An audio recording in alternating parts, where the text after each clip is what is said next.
रोजा रख रही हो लेकिन पेट की चर्बी फिर भी खत्म नहीं हो रही, तो ये वीडियो तुम्हारे लिए है। रमजान नेचुरल तरीका है इंटरमिटेंट फास्टिंग करने का, और इंटरमिटेंट फास्टिंग आपकी बॉडी को डिटॉक्सिफाई करती है। रिसर्च ये बात प्रूव करती है कि इंटरमिटेंट फास्टिंग एक ऐसा वाहिद तरीका है जो कि बहुत तेजी से आपका वजन कम करता है और साथ साथ आपको दूसरी हेल्थ रिलेटेड प्रॉब्लम से भी बचाता है। तो आज की वीडियो में मैं तुम्हें बताऊंगी कि तुम रोजा रख के अपना वजन किस तरह से कम कर सकते हो, पेट की चर्बी को किस तरह से कम कर सकते हो, अपनी हेल्थ रिलेटेड जो दूसरी प्रॉब्लम्स हैं उसको किस तरह से सॉर्ट आउट कर सकते हो। So without wasting any time let's start the video.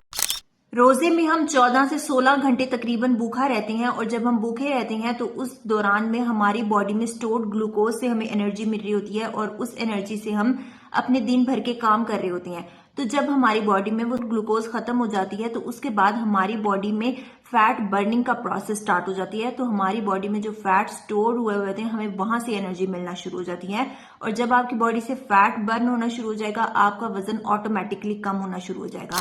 Researches भी ये बात को प्रूव करती हैं कि अगर आप रमजान में फास्टिंग करती हो तो उससे आपकी बॉडी फैट परसेंटेज कम होगी, आपका वजन कम होगा, आपकी वेस्ट सरकमफेरेंस कम होगी। तो ये सिर्फ एक रिलीजियस प्रैक्टिस नहीं है, साइंटिफिक रिसर्चेस भी इस बात को प्रूव करती हैं कि रोजा रखने से आपके वजन में, आपकी पेट की चर्बी को कम करने में ये बहुत मुफीद है। तो फिर सवाल ये पैदा होता है कि अगर फास्टिंग हमारे लिए इतनी ही बेनिफिशियल है तो उससे हमारी पेट की चर्बी क्यों नहीं कम हो रही। इसका सिंपल सा जवाब ये है कि हमारी गलत प्रैक्टिसेस की वजह से हमारा वजन कम नहीं हो रहा, हमारी पेट की चर्बी खत्म नहीं हो रही। हमारी गलत प्रैक्टिसेस में हम इफ्तार अपना कहाँ से शुरू करते हैं, हम शरबत से शुरू करते हैं, हम रूह अफ़ज़ा से शुरू करते हैं, हम टैंग से शुरू करते हैं, हम सोडा से अपनी इफ्तारी को शुरू करते हैं। उसके बाद हम सीधा समोसे पकोड़ों पे जंप करते हैं। अगर हम फ्रूट चाट भी खा रहे हैं हम उसमें भी चीनी डाल डाल के उसको मीठा करके खाते हैं। अगर हम चने चाट भी खा रहे हैं तो हम उसमें मीठी इमली की चटनी डाल डाल के खाते हैं। मसला इन सारी चीजों में नहीं है, मसला उसके अंदर डाली गई और चीजों की कैलोरीज से है। जैसे कि फ्रूट चाट हेल्दी है लेकिन उसमें आप चीनी डाल देती हो तो चीनी से आपको सिर्फ एम्प्टी कैलोरीज मिल रही हैं और कुछ नहीं मिल रहा, जिससे आपका वजन बढ़ता है। इफ्तार में आप चना चाट लेते हो, चना चाट आप बिल्कुल ले सकते हो, वो हेल्दी है, लेकिन मसला कहाँ पे आता है, आप चना चाट के अंदर मीठी इमली की चटनियां डाल डाल के खाते हो तो उससे आपको सिर्फ एम्प्टी कैलोरीज मिलती हैं, और जब आपको कैलोरीज मिलती हैं आपकी इंसुलिन स्पाइक अप होती है और वो आपकी बॉडी को फैट बर्निंग मोड से फैट स्टोरेज फॉर्म में शिफ्ट कर देती है। आप समोसे पकोड़े खा सकते हो इफ्तार में, बिल्कुल खा सकते हो, लेकिन मसला तब आता है जब आप उसको डीप फ्राई करके खाते हो। तो इन छोटी छोटी आदतों को अपने चेंज करने की जरूरत है। अगर हम इसको थोड़ा सा हेल्दी वे में लेके चलेंगे तो हमारी इंसुलिन भी स्पाइक अप नहीं होगी, हम अपनी फेवरेट चीजों को इंजॉय भी कर सकेंगे और साथ साथ हमारा वजन भी नहीं बढ़ेगा। तो अब सवाल यह आता है कि हमारा हेल्दी इफ्तार क्या होना चाहिए जिससे हमारा वजन भी ना बढ़े और हम अपनी फेवरेट चीजों को इंजॉय भी कर सकें।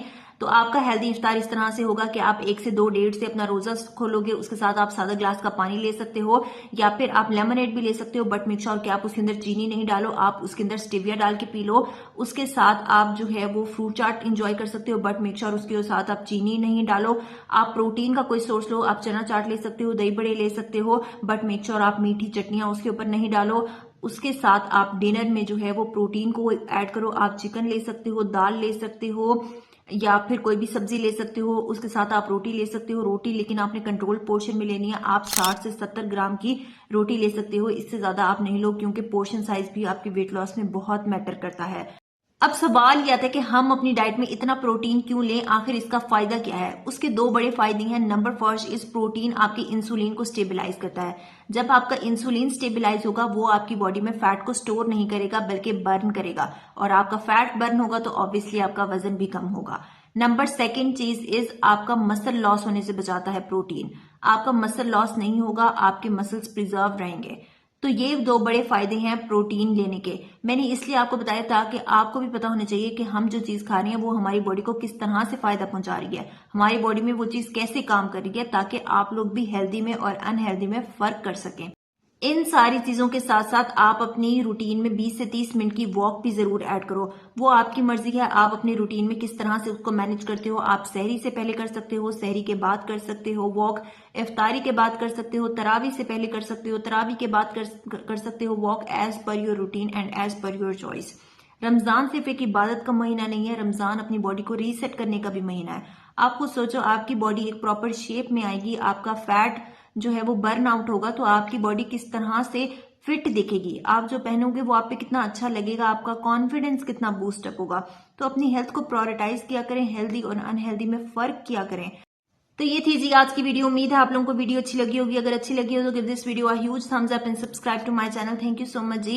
And if you guys want customised diet plan then do contact on this number. I will give consultations as well as diet plan. Follow for more. Bye.